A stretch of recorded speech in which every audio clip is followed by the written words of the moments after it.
Hello there, and welcome to Pink Milk, your Star Wars podcast for us superfans. And those of us who are forced to listen to them. And today's character is Boba Fett. Boba Fett, I've never heard you pick that character before. Are you ready, Thomas? I'm ready. Let's drink up. Drink up. This is Red 5. I'm going in.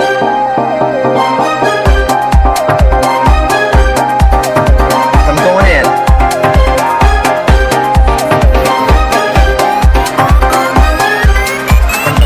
Going in.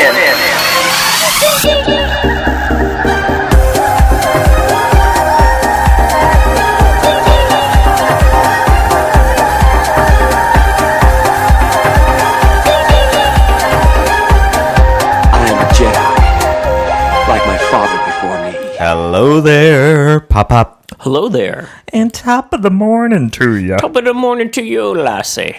Oh, Lassie, how is this for my little leprechaun voice? I don't think it sounds so leprechaun. You sound like Kermit the Frog. Well, you know what? I am not Kermit the Frog. My name is Bryan, your host. With me, as always, is my better half and your much better host, Thomas. Hello, everyone. And our special guest star, the Heather Locklear of Pink Milk, Michael Berry. Hi. How are you, my wonderful, very handsome, favorite youngest son? Good.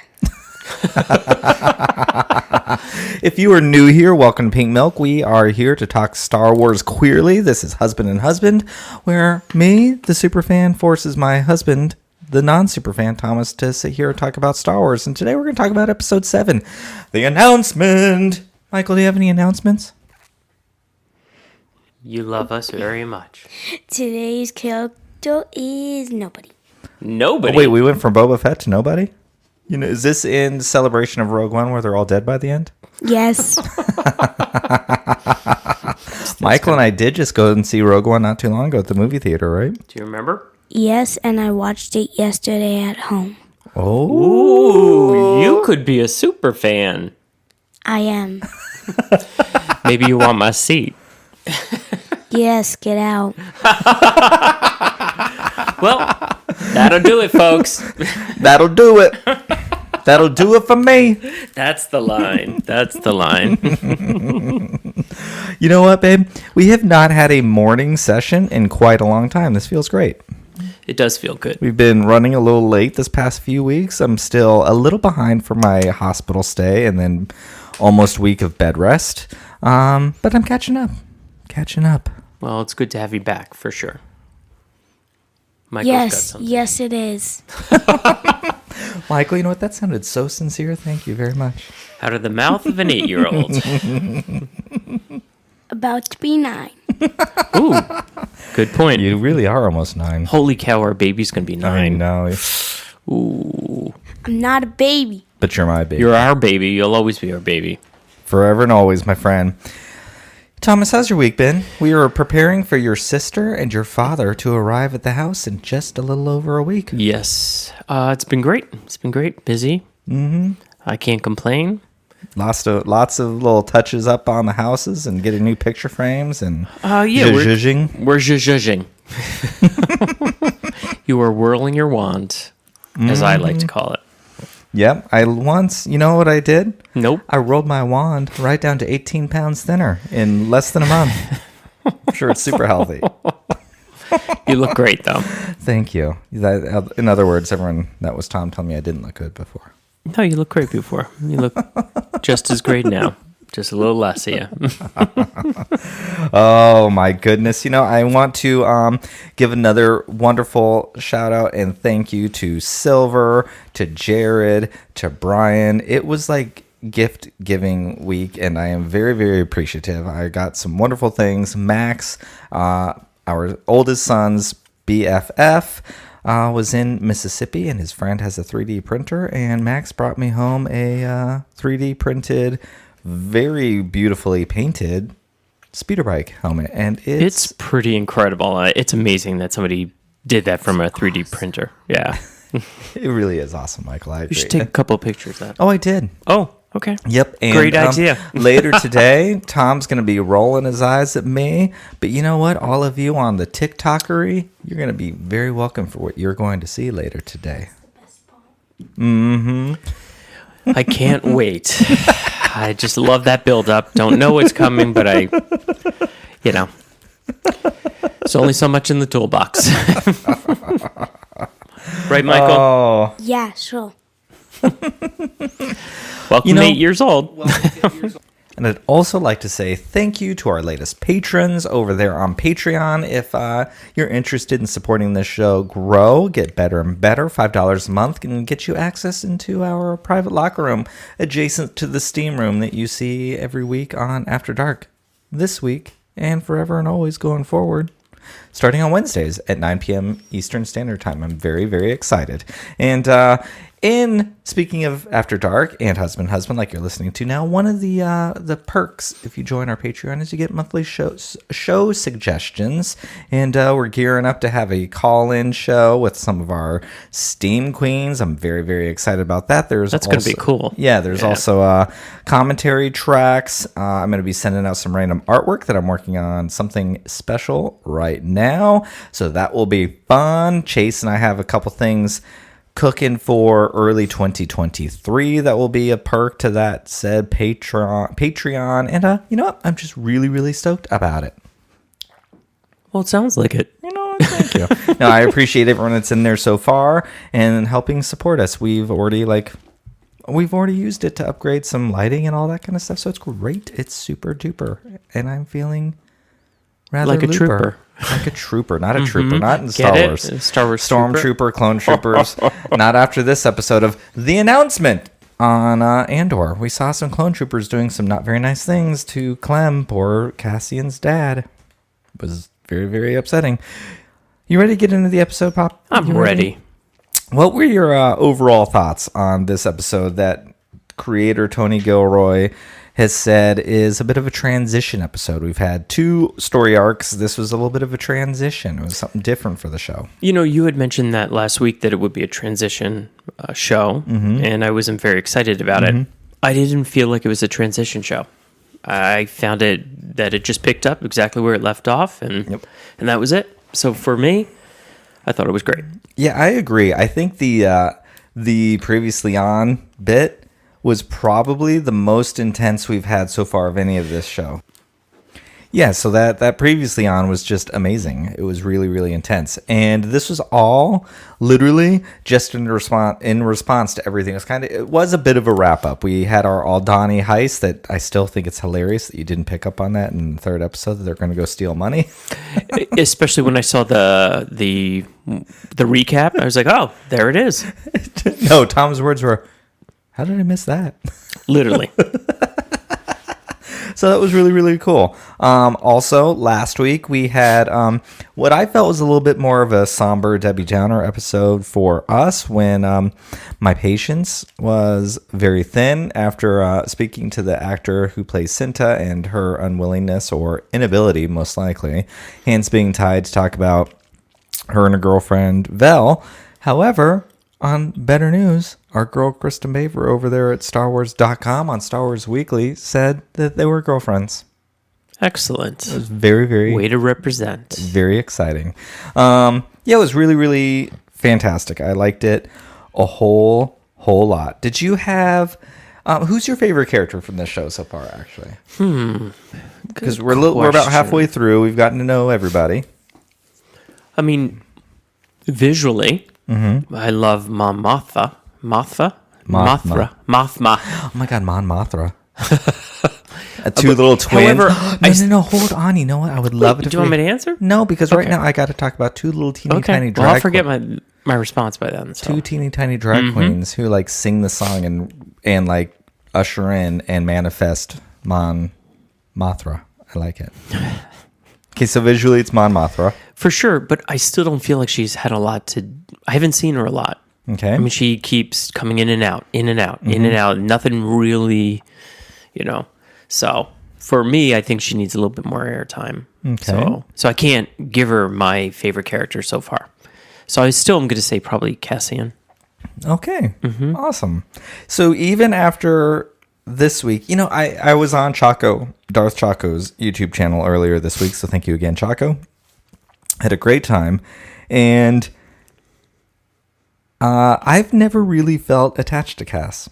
I like him, but he's not a character that I'm like really pulled to. And Rogue One, which as much as I love that movie, and I still stand that it is like the most beautiful looking of any Star Wars ever, I don't feel a connection to almost any of those characters. And it's like it is about the Star Wars that isn't my personal attachment. I think there's a good reason for that. They're not staying around.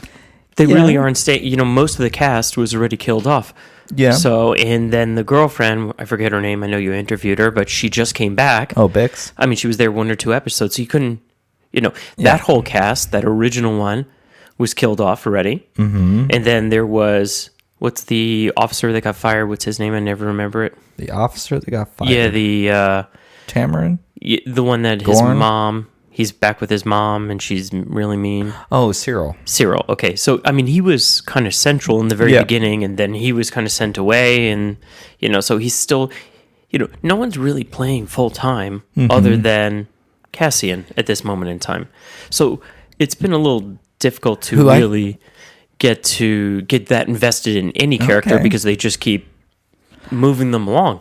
I will say I feel like Mon Mothma is, at least in my circles, seems to be the standout star of this series. Okay. I have to tell you, I think I personally get the most enjoyment out of Syril and Edie, his mom Edie.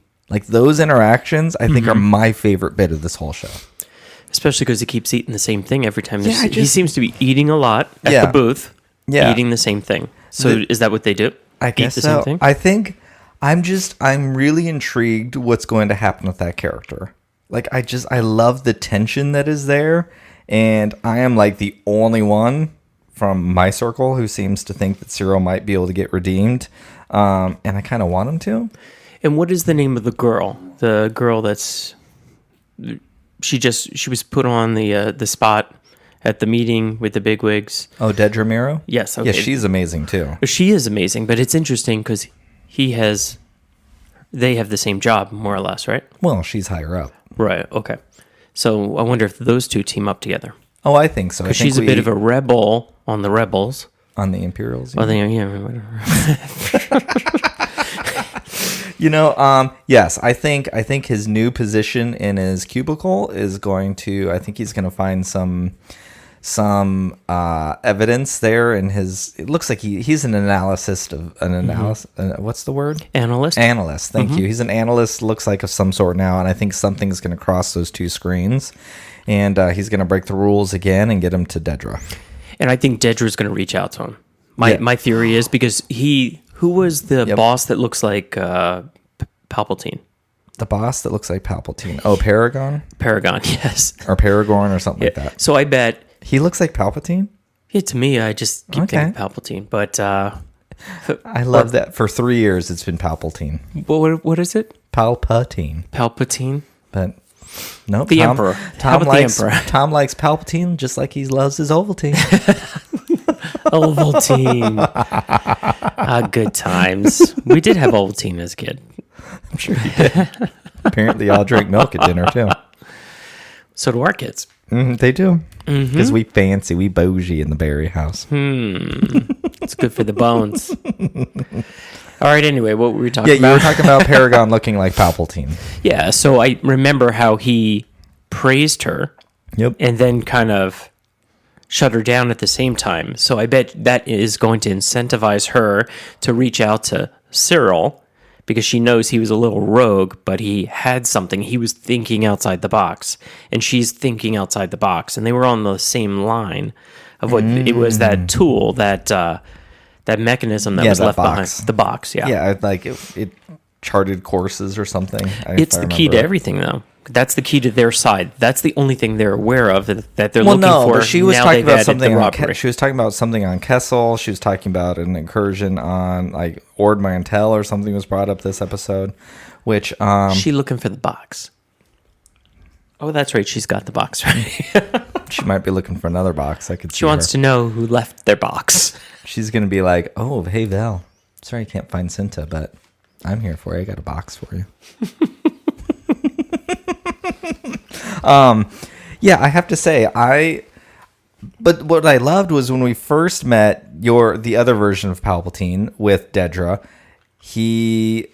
when she was like talking about said box, we almost thought that like he was punishing her, but in a way, I think he was actually setting her free. He saw something in her because when Belvin goes after her again this week, your version of Palpatine gave her an opportunity to like stand up to him, and she did, and then he supported her, and now she took his job. That's exactly it. Yep. And I was like, oh, boom, you like. I think he saw something in her and knew that she would rise to the occasion, and she did. And it is funny because she's like pretty vile, and we don't like her. And for that woman, she interviews with Syril all the time. They were also, and you know me, I don't remember actors' names. I only care about. Oh, the they characters. actually interview together. Yeah, I'll have to show you after this. Oh, good. Yeah, so Okay, they were on Star Wars Weekly for like a real quick little blip. So I'm a visionary, thinking that they'll get together. They're going to be together. They won't put them in the same junket. Or it could be when I interviewed them and they were together in the same junket. You interviewed both of them? Yes. Wait, you did? Yes. Syril? Tables. Yes. Well, I didn't actually get to interview them because they didn't call my name, if you remember correctly. But Call my name, call my name. Something I was sitting about there waiting for never you. wanted to get you. Better say my name, Palpatine, Palpatine. If someone just gave you attention, maybe it wouldn't be so evil. Better say my name. Yeah. Oh my God, we now have 2 dogs that can very easily open a door. So real quick, Thomas, we're going to hit the pause button. I'm going to play you this interview with the 2 of them real quick. Yep. We'll be right back, folks. But aren't they like just adorable IRL? They're adorable. I mean, they're very in real serious. life. This show is like chock full of. Yeah, like, she's very, very pretty. actors. He's got a lot of hair. You wouldn't get that from him. He really does a little. He's like a Orange bear. ginger otter. He's too. I don't think he's more of an otter pop. Okay.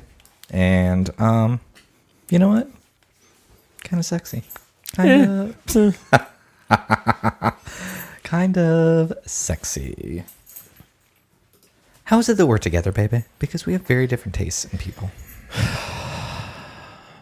Let me take time to ponder that. Actually, we really don't. It just sounds like we don't. You know, speaking of people who should take time to ponder on their relationship, Yes. Mon Mothma and her husband Perrin. Yeah, I'm not sure I'm understanding any of that. That It sounds like scene- she's the money, right? She comes from family money. Oh yeah, for sure. I mean, that's why Luthen's getting frustrated with her because she's not digging into those like family heirloom pockets like she once did. Do we know who her family is? Have we ever seen him? No. No. Okay. I almost get the vibe that maybe this was like a prearranged like meeting between the two. Maybe I've been watching too much House of Dragons. No, I see that as well. It's almost as if though he has something on her. That's what keeps her there. Plus the child, obviously. Yeah, I mean they don't. Yeah. So, anyways, we finally got our dinner scene. You know, how dare you, Star Wars, for not putting Sly Moore in there? Just gonna say, but also thank you.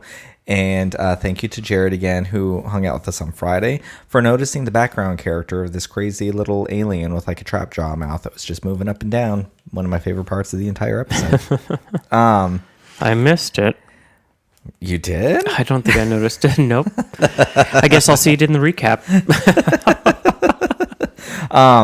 But like, we finally got that dinner scene, and he's like over there sitting on a couch, like hitting on some other lady while like Mon Mothma is watching, could clearly care less. And then we see her with a long time ago friend, Tay, who he's a banker, and she's trying to side with him, but like when they're talking, she's like, yeah, he's not to be trusted. He doesn't know anything going on here.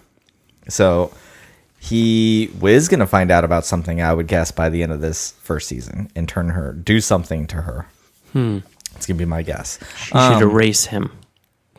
It's Star Wars. Erase him. But she's a fat pacifist. I don't think so. Who knows? I don't know what's going to go on with her character, but it's great. That whole scene, though, was probably my favorite scene in this whole show. That and the one between Marva and Cassian later. What did you like? You know what? You were a fan of Game of Thrones, and I felt like Mon Mothma's episode in this was like a Game of Thrones of like between her encounter with Luthen, then her more friendly conversation with Tay, but like they can't say what they're talking about, and it's all just like moving chess pieces with one another and trying to move forward. What did you think of all this? Well, getting back to what I said originally, it was nice to see her in a good portion of the episode anyway. It's the most I've seen her so far. Confusing. I felt it confusing. I mean, I already feel like a lot of this is confusing anyway. You need to know a lot from the past, who Mon Mothma was, blah, blah, blah, or is. And now they're making it confusing by not saying what they're actually really doing, hence by not even knowing what the bank robbery was. So, do you think... Remember, I'm Yes. the average... Okay. Yeah. Do you think that you would really need to know who Mon Mothma was? Or do you think I've ruined something by talking about how important she was? I would never say that you've ruined something. I don't mean like that, but like I've made her more important because I know her end game. And if you didn't know that, do you still feel like you would need to know who I she still was? saw Rogue One, right? Yeah, and she's in Rogue One. Exactly. So I know a little that she's important in some way, shape, or form. But True. again, that's how it gets confusing because that was long after this and everybody dies. So They're all dead. It's doornails. But we don't know that they're dead because, as your lady just said in this, True. This little, what was it? What's her name? Star Wars Weekly. Star Wars Kristen Weekly. Baver. Who? Kristen Baver. She's Kristen Baver. We don't forget her name. Okay, Kristen Baver just said in Star Wars Weekly, and I never forget her name or the Weekly, Star Wars Weekly. No one's ever really dead in Star Wars because that was good old, what's his name? Maul. You can come back with Darth spider Maul. legs. There you go. Thomas. He came back with spider legs and then got real legs again. again. You know what? No. What? If any of my Pink Milk family members or Eli from In a Galaxy is listening, because also go check us out because we did an episode with Eli on In a Star Wars Galaxy, and Mark and I took on Chase and Emma for Star Wars trivia. I still stand by his name is not Darth Maul. It is Maul because he made it very clear Chase and Emma should not have gotten a point. I should have been the only one with a point because I was the only one who said Maul, and I underlined just Maul because it's just Maul. So it's kind of like Just Jack from Will and Grace? Just Maul. Just Maul. Oh, just Maul. I don't want to be a Darth. Just Maul. Let me know, everyone listening, how my Maul impression was. I thought it was pretty good, actually. I you mentioned in the little breaky break, real quick, while we were watching that Star Wars Weekly, that you feel like we're breezing through this episode. What do you want to talk about that we haven't done? No, I just felt like maybe we were at an accelerated speed for the episode. Well, that's all. Can I be honest with you? Yeah. Please? I mean, we have a pretty open and honest relationship. Hey, no, keep it from me. I'd rather you keep it from me. I love the show. Not a lot of meat on the bone, though. No, there is a ton of meat. Too much meat? I don't know how to talk about the show. I find this to be incredibly difficult to talk about. It's interesting. I just caught a clip of Star Wars Explained. Mm-hmm. Okay. And I happened to walk in the room and I heard Alex say that this show is actually not doing as well as other shows. Is that correct? Oh. Or is that just somebody... Okay, so there was... Look, okay, anyone listening to this knows that I don't always have all my facts straight about this stuff because I frankly don't usually care. There's some dude put a tweet out who works for some company that like analyzes streaming data. Okay. And put a tweet out saying that Andor was performing far below all of the other Disney plus Star Wars properties. Really? Yes. And this is on the back of another big YouTuber who no one particularly likes her because she's full of BS half the time. Is that Grace? Oh my God, I love that you don't even watch YouTube and you knew exactly who I was talking about. How many times have I walked in? I'm like, shut her off.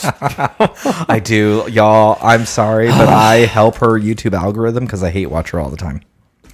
Sorry. But she was trying to say how it wasn't successful either because She-Hulk was beating it. Okay. Interesting. At the time when she said it, She-Hulk was number 1 and Andor was number 2. So I don't understand how a number 2 show is now failing. You know, like let's listen. Hey, I've everyone, seen She-Hulk. It It was ain't good. it was a great family show. It was kind of wholesome, but not really. It was truthfully. great. It was great bubblegum. Yeah, great bubblegum, but I can't imagine how that would have or was beating a Star Wars show, period, end of sentence. It's like a good Britney Spears song. It's Exactly. great while you're watching it, but it isn't going to have any longevity. Andor is going to have longevity. Like that, this will be a show you can rewatch and get new things from, and it's really, really layered and really complex. Whoa. Let's not go crazy. I'm not signing up for a rewatch. But anyways, so this thing came out. Now the dude has also said, "Oh, I made a mistake. Sorry, I put the tweet out that caused all the hubbub, but it's actually doing pretty well." So, but So that was his isn't- 15 minutes and, because we didn't know who he was yeah. prior, right? Yeah. And Alex, who I appreciate Alex being so transparent, honestly, was even mentioning how their Andor coverage isn't getting the same numbers that like Book of Boba Fett and Obi-Wan did, which, you know, we're not either. Not by a ton, but we're not getting as much. So like, but there isn't the same level of across the board understanding of who Andor is versus Boba Fett and Obi-Wan. Like, you're a casual fan, you would have known who those two characters were. Like, they have name recognition. Sure, Mandalorian didn't, but it was the first. It was the first Star Wars show, and then there was Baby Yoda, for God's sakes. Like, everyone loves Baby Yoda, so everyone comes to that show so for this Baby is the Yoda. first time that there isn't some side gimmick. Yep. And that's what I call Baby Yoda. I mean, truthfully, if you think about it, there's always been in every some side cuteness. There is no cuteness and no sidekick here. Yep. So 100%. So it's just a different kind of Star Wars, and that's okay. And I really wish, personally, look, Star Wars is my end all be all. We all know that. I don't really have a lot of room for anything else other than Star Wars. I talk about it all the time. that's why you're a super fan. Exactly. But you know what? The reality is, Star Wars isn't the biggest property in the world anymore. Marvel is probably collectively more popular than Star Wars. So I would really appreciate it if all the stupid fucking idiot Grace Randolphs of the world would stop talking like it's a failure. It isn't what it used to be, and that's okay. They don't make as many Star Wars toys as they used to. That's okay. It does not mean that Star Wars is failing, and like, you know what? That's an interesting comment because it's larger than it's ever been. It's more intricate than it's ever been. There's more to it than it's ever been. But it's just not as popular anymore. Like, it's just, maybe it will be, because honestly, from what I hear, people are starting to get really frustrated with the MCU. Like, I'm not in that circle, but a buddy of mine at the office is a big MCU person. I have a question. Yes. So the other day, we were at the kids' baseball practice. Oh, yes. And the mom, you had mentioned something about Star Wars. I think, actually, the Michael's friend came up and said, "Hey, you do a podcast." And we mentioned a little bit, and the two gals there. Side note, Tom mentioned a few weeks ago to this person that he's been in real estate since 1995. You know what her response was? I was one. And it's 96. She was born in 95, and it was really just quite entertaining. And that's okay. Lovely. She is lovely. She's very lovely, actually. She's very, very, very nice. I enjoy speaking with her on a regular basis. Anyways, what did she say? But it wasn't her. It was somebody else. Yeah. They're like, no, I don't really listen to Star Wars. Yep. What was your reaction to that? I'm curious because I find it sometimes so odd. Well, my perception is, but I want to know what yours is, but mine is, I'll tell you real quick, it's so odd when I run upon someone who doesn't really know anything about Star Wars, especially somebody who is in, and we're not talking that girl anymore, it was another mom. Yeah. She's more in our age range. Yeah, someone like that girl who or that person, anyone who was born in like the mid 90s, I understand because they were maybe too little for the prequels, even though that's how old I was when Return of the Jedi came out. I don't know. look, honestly, you asked my opinion. She didn't say this, but when I hear people say I don't know anything about Star Wars, I don't believe them at all, because no one doesn't know anything about Star Wars. Everyone knows something about Star Wars. Every single person knows who Darth Vader is and Luke Skywalker. You can hold a picture up and they know who they are. They might not know a lot about it. They might not have ever seen the movies, but they are too much a part of pop culture and culture in general to not know what they are. You know, and I'm thinking about this, how we're saying one is bigger than the other and blah, blah, blah. You know, a lot of this content that is newer, you have to pay specifically for Disney Plus. Yeah. But that's everything now. Like, But not really. I mean, some of these other things are on mainstream I guess so. networks. But not, So maybe that accounts but for very some rare the big things. Look, the truth of the matter is Tell me the truth of the matter, Brian. the MCU has been around for a decade. So a lot of people who are big MCU people, this is their Star Wars. They grew up with it. So they know everything. I can understand that Star Wars, with its 40 plus year history, is a very big, it's got to be incredibly intimidating to hop into it, because everyone knows it has been around forever. And then you get shows like The Mandalorian that bring in a lot of stuff from all over the place, and I can see how that confuses people. Well, I can definitely say, as the casual fan, the one who's forced to listen, it is. Yeah. It really, truly is. It's just too big. It's too intricate, and it only keeps getting more. You know. So and I don't want to say intimidating. It's overwhelming. It's if you've got a lot going on in your life, you can't remember every little thing like some of the super fans. Yeah, but I feel that way about the MCU, and I've seen all of the MCU. I think Loki was the only thing I couldn't finish because I just really didn't like it. I have seen every single movie. I think maybe I've missed one or two, and I'm also well read in comics, in comic history. So I know a lot about it, but I find the MCU overwhelming. I don't know half the things going on. The overwhelming part. I can't remember who this because the MCU does all that weaving and in and out, which is great. But I don't know who half these people are. And what about the reboots? Then they start the reboots all over again. They're wait, I was just getting it straight, and now you changed it. Oh wait, now they're younger. Okay, he used to have a bald head and was in a wheelchair. Oh, now he's a young guy. And he's not in the wheelchair. I'm just totally confused. That stuff doesn't confuse me. I can see how it does confuse people, but just the MCU, because that's not even the MCU. Those are different properties. They're not going to be brought in because X-Men wasn't owned by Disney, so that was a whole different thing. So I didn't even know. Spider-Man wasn't owned by Disney, still isn't. They just have a contract that allows Spider-Man to work in and out, but that's always up in the air because Disney doesn't own Spider-Man. Sony does. But in the MCU itself, I don't remember who characters are half the time. I have a vague recollection of somebody, but so I can pull back, and you've been very helpful over the last 3 years, and listening to people come back. You're welcome. Thank you. I do think we actually have a decent amount of casual fans that listen to our show, and newer audiences that oftentimes, frankly, appreciate you because they don't feel as intimidated and they feel welcome to listen because you are here. And I think you're a touchstone for a lot of people, actually. Oh, that is, thank you. I would say you're not on a lot of podcasts. Not you, but your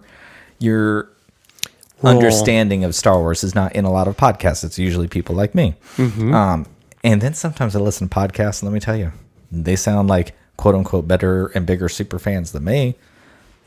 And you are a through and through. I am of the biggest Star Wars super fans on the planet. I've just never been a trivia person. It just doesn't matter as much to me. And the longer I do this podcast, the more I've come to kind of understand that. When I go on other people's podcasts and stuff, sometimes I have a very hard time talking about Star Wars in the way that big mainstream Star Wars podcasts, that discourse surrounded about Star Wars, it's hard for me to do. But the great thing about your super fandom, the way that you are, it's not like you turned on the radio or the TV and now you're just listening to a textbook just spill Star Wars stuff and you're just like, holy crap, turn it off. You're just conversational about it. Yeah. You really are. So, and it's very relatable and it's easy. And no, you don't get everything, but you get more than me. I feel So to me, you know everything. Thank you, honey. Oh, I you're feel welcome. similar to Obi-Wan. Like, this show for me is really emotionally heavy. There's a lot there, and I haven't sat with this show long enough. I think Mandalorian is my favorite of all new Star Wars. Still to this day, I just have a tremendous connection. If it ever comes back. Oh, no, it will. I have a tremendous attachment to Din and Grogu's story and my future Din husband, Cobb Vanth. Like, I love that story, and I love seeing the interconnectivity in all the characters, but I have a history with that. So, like, to me, it's given me everything I want.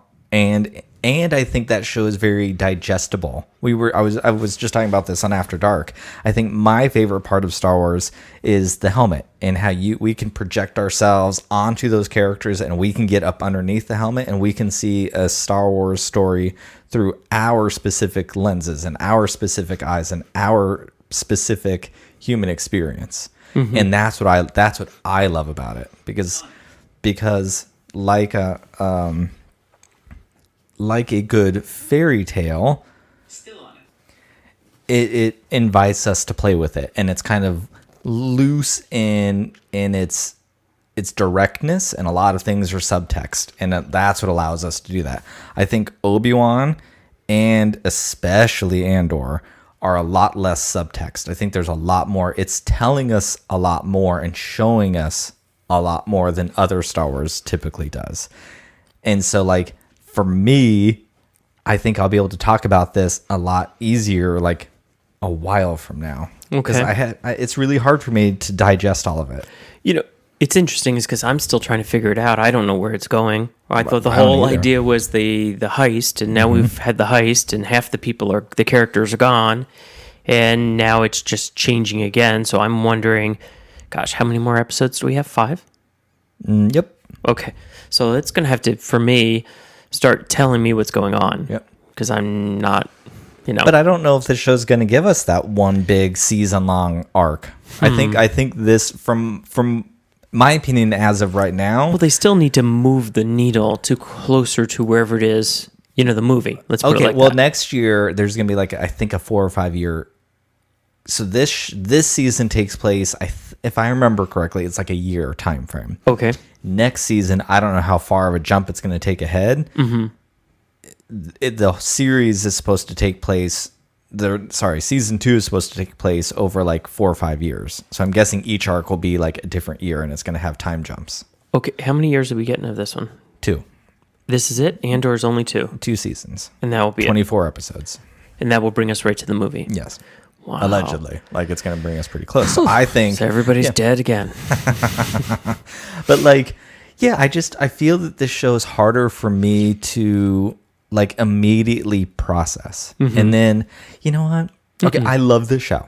Okay. I think it is really good. It is a very, very, very, very, very different kind of Star Wars. However, next Wednesday, we're getting an episode of Andor, and all 6 episodes, I think it's 6 episodes, maybe it's 8, of Tales of the Jedi are dropping on the same day. Oh, God. It's a lot. I think it's poor choice. Like, I can't watch all of that before I go to work, so I ain't going to be on Twitter on Wednesday. So I'm going to watch Andor. Now we have our live stream. I don't even know when I'm going to watch all of Tales of the Jedi. But now that I know Tales of the Jedi is coming out, it's Clone Wars style animation. It's following my girl Ahsoka. I'm in a very weird spot with live action Ahsoka, but I love my animated Ahsoka. Okay. I don't care about Andor as much as I think I thought I did. Wow. And I love the show. Like, I know how good it is. Like, I recognize it is so good. And it is probably, objectively, a better show than Mandalorian. But there's an issue when Tales of the Jedi is coming out, and I almost don't even want to talk about Andor next week. You were having the same kind of reaction, albeit different for different reasons, to Obi-Wan, though. Interesting. No. Yeah. Are you slipping from super fandom? I love Obi-Wan. Made me really, really emotional. Like, it was really. But you didn't want to talk about it either. No, because it was made me. Obi-Wan. I really depressed me. Actually, it made me very, very sad in a really good way. I thought that's what I wanted that story to do. But it really, honestly, Obi-Wan brought me closer to Anakin than I've ever been before.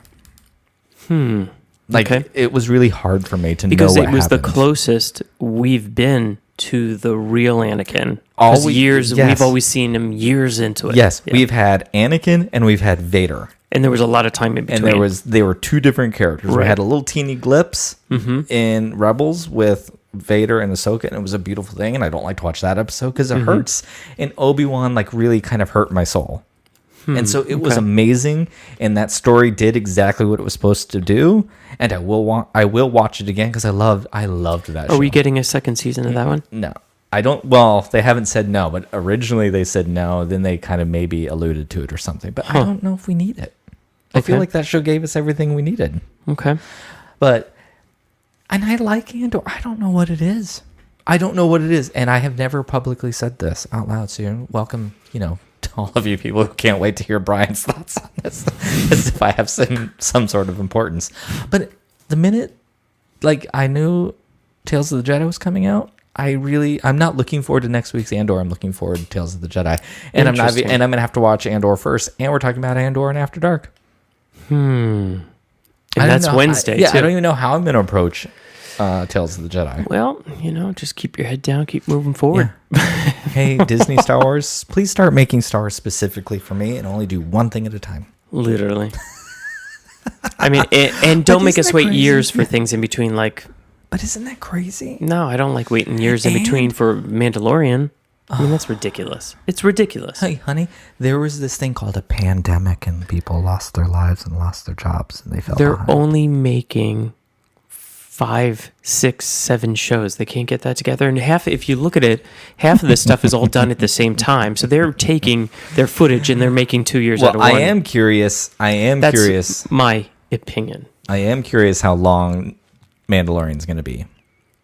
Because both Andor and Obi-Wan were almost hour-long episodes. And Din Djarin gives us a lot of 25-minute episodes. We had a couple longer ones. They're not going to change it. It's still going to be shorties. Maybe. I don't know. Oh, God, I love The Mandalorian. I mean, But how it's can so you now go to an hour show when it was half an hour? I will say I don't have that same emotional connection to Obi-Wan or Andor that I do for it's a very interesting thing. It's a very interesting thing. I love both the shows. I think Andor is so incredibly good. I am not lying when I talk about I don't know how each episode gets better than the previous, because honestly, this is my favorite episode so far. It's just a very different connection, and I'm not used to connecting to Star Wars in this way, so I haven't really had time to process it. It's very weird. Yeah. It's a very I don't know. I think one of the things that I love talking about Star Wars is, like I said, the subtext and the math. So I like to listen to how other people see Star Wars. And I love to see how other people connect to Din. I love to see how people are Din Luke shippers versus Din Cobb shippers and their reasoning behind. Mm-hmm. And Andor doesn't allow as much of that. And Obi-Wan didn't allow as much of that because it's really telling you what's going on. It's not showing you. If that makes sense. It does. And so it's just interesting. I don't know. Okay. I don't know. That's You know all what, right. listeners? Shoot us an email at servingpinkmilk@gmail.com. Find us on Twitter. Do whatever those things are. But I'm curious, after you listen to this, what you think of it. If you're one of our patrons, let's have that conversation on Andor. Maybe I'll shoot it over there today, and we can have an early discussion about this. But I think after this weekend, that's kind of where I'm at with this thing. I've been thinking a lot about it. So do I have to get up early on Wednesday? Oh, yeah, because the show's still amazing. Okay. Wait, are you over here thinking I don't like the show now? No. Did I do a bad job of expressing No. my feelings? No. This is a safe space. Your feelings are not right or wrong. They're yours. Well, thank you very, very much, everyone, for listening. Don't forget, if you haven't yet, please help the show grow. For recommendations on Apple Podcasts and Spotify, we really need those reviews. It really, really does help us. If someone's listening to a Star Wars podcast and says, you may also like this, all your reviews really do help us move up that line. And you know what? Thank you. Thank you. Follow me and the show at Serving Pink Milk on Twitter, Instagram, sometimes TikTok. Tom's going to help me shoot a TikTok video later today. And all of you that listen and know Tom, you're going to see his eyes rolling on the other side of that camera. Oh, I can't wait. And followed by... I don't even know anything about this. Followed by, I know my husband. You're really going to post this? God. Wait, our listeners are going to see that? Oh my God. Babe, Hey, I don't know. I'll do what I can to make sure it doesn't get posted, folks. Now that this is the first I'm hearing about it, and the build-up is something else, so... All right, Thomas. We'll Until next week. Are you ready? I'm ready. All right, let's drink up. Drink up.